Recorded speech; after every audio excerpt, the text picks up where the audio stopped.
Atenção para o pronunciamento do prefeito de Cabo Frio, Dr. Serginho.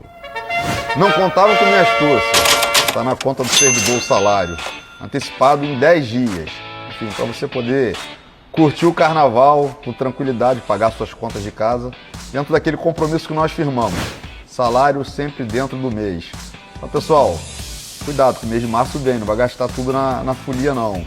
Levar o pão de cada dia para casa. É uma obrigação nossa, mas a gente fala com muito orgulho isso, que a gente pegou a cidade de Cabo Frio literalmente quebrada.